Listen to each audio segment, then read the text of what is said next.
ł애 hello and good day. Today's Salish word of the day is enxampt.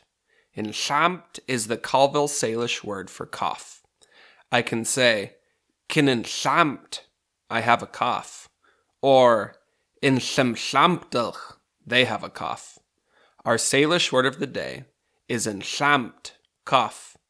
Salish is the native language of the people of the Spokane, Colville, Kalispell, and Coeur d'Alene tribes.